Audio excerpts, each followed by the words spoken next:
All right, ready for a deep dive. You know, you sent in Eleanor the elephant, and I gotta admit, at first I thought, okay, a children's book. But wow, this one's got layers. It's amazing how they do that, right? No kidding. I mean, freedom, finding your place, figuring out what you're meant for, it's all there, Uh-huh. but we're getting ahead of ourselves. Right. Let's start at the beginning. So the book opens with Eleanor at the circus. Life seems pretty good, right? Yeah. Adored by crowds, taken care of. She's got her whole crew there. But there's this, like, nagging feeling. It's that classic comfort zone thing. It can be so easy to get stuck there. Totally. Like that saying, comfort zone. A beautiful place, but nothing ever grows there. And that's where the book really grabbed me. There's this part where Eleanor's listening to the sounds of the wild at night, you know?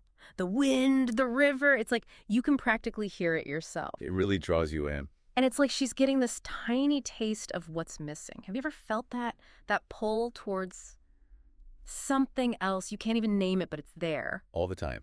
That yearning for something more authentic. It's like this almost primal instinct. And in the book, that's what finally pushes Eleanor to make a change.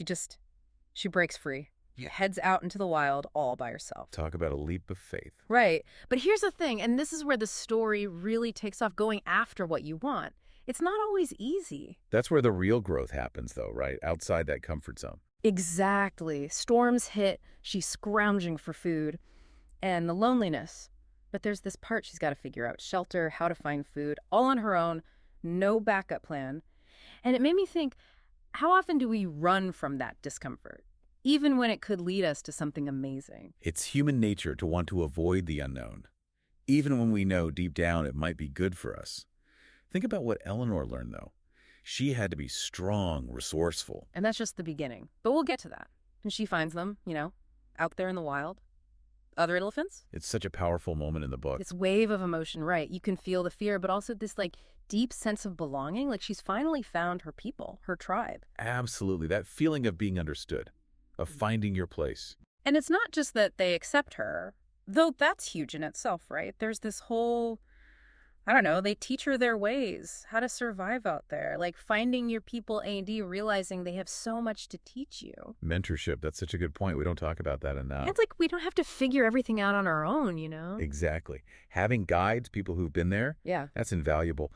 But I think the story is really honest about something else, too. As amazing as finding your tribe is, it doesn't erase everything. Oh, you mean like missing the circus? There's that part where Eleanor is remembering the shows, the kids laughing. Even the food is like this bittersweet ache. There's that line, she remembered the joy of performing, the laughter of children, the comfort of knowing she would always be fed.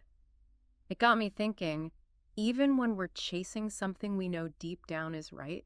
There's that pull of the familiar, what we left behind, And that makes her choice even more powerful. because she chooses authenticity, being true to herself, even with those memories. And the book doesn't shy away from showing us what she's giving up, right? That safe, predictable life at the circus.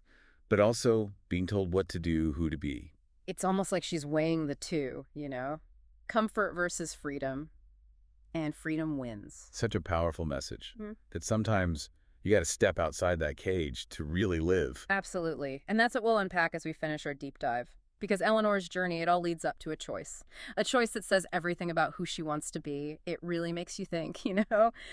What kind of life do OUE want to live? What's that choice we might have to make? And it's never easy, is it? Even when, deep down what the right path is.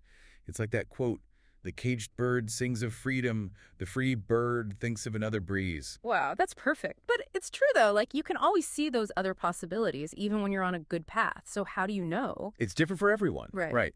But I keep coming back to that idea of authenticity. Like, are you being true to yourself, not just what other people expect? And that takes courage, to Yeah. actually listen to that inner voice. It's so easy to get caught up in what everyone else wants, what you think you should be doing. Totally. But sometimes you just got to say, screw it, and take that leap of faith. Like Eleanor. Exactly. And that's what makes her story so inspiring, right? No matter what age you are, it's never too late to find your own version of the wild. It's about being brave enough to really live, you know, Yeah. and not just exist. So for anyone listening who might be feeling that pull towards something more. Or maybe you're at one of those crossroads right now. Comfort or taking a chance. Whatever it is, I hope Eleanor's journey gives you that little push to be true to yourself, even if it's scary. because you never know what incredible things are waiting on the other side. Beautifully said.